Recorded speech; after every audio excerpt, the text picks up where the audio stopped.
Akhir zaman yang sebenar bukan hanya isu menceritakan peristiwa dan kisah-kisah, tapi lebih jauh menjaga diri masing-masing dan ahli keluarga masing-masing daripada bentuk fitnah-fitnah tadi. Itu yang paling besar.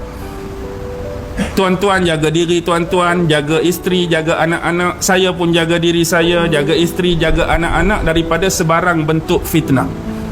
Yang kita cerita ni fitnah-fitnah yang telah terjadi dan bakal terjadi.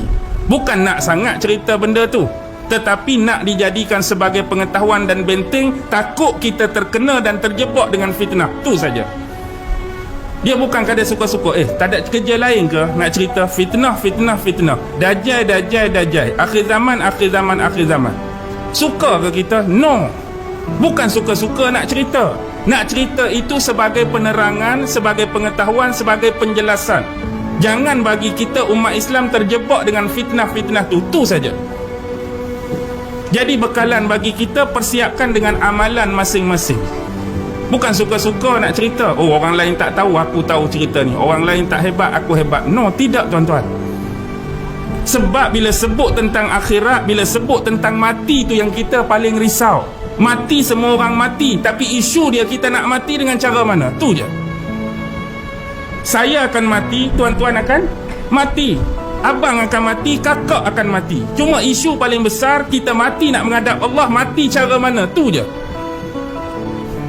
Hak kita sebut ni takut kita mati dalam keadaan Allah redha, atau kita mati dalam keadaan Allah laknat. Kita mati dalam keadaan Allah suka, atau kita mati dalam keadaan Allah murka. Kita mati dalam keadaan melaksanakan syariat Allah atau meninggalkan syariat Allah. Tu je. Sebab itulah benda ni dipanggil fitnah akhir zaman. Dia akan berakhir pada kematian dan mahsyar. Isu paling besar, kita nak mati bentuk mana?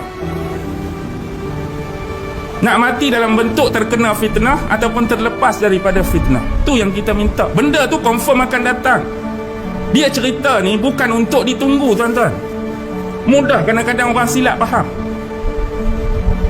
Bila Nabi cerita ni bukan kita nak tunggu bila Imam Mahdi nak mai. Bukan kerja kita tunggu tu. Bila Nabi Isa nak turun, bukan kerja kita. Dia akan mai tak?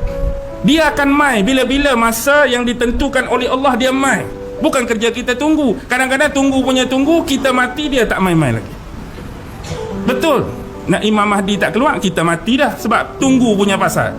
Kita mati, Nabi Isa tak turun-turun, tunggu punya pasal. Ya'juj Ma'juj tak keluar, kita dah mati dah, tunggu punya pasal. Benda tu confirm akan keluar. Kita nak tahu tak jadi masalah, tapi tu bukan isu besar.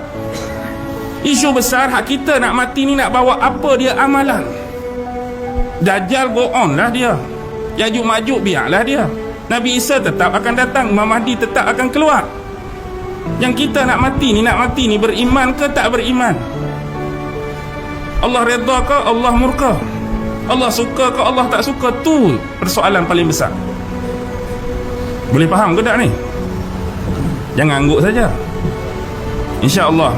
Saya berpesan ni, nombor satu bukan tuan-tuan, diri saya. Bercakap ni, saya pesan sangat-sangat agar apa yang saya sebut ni dapat saya amalkan, dapat saya praktikalitikan dalam hidup saya bersama ahli keluarga dan bersama masyarakat seperti tuan-tuan. Dan saya juga mendoakan kita semua sentiasa dalam peliharaan dan jagaan Allah.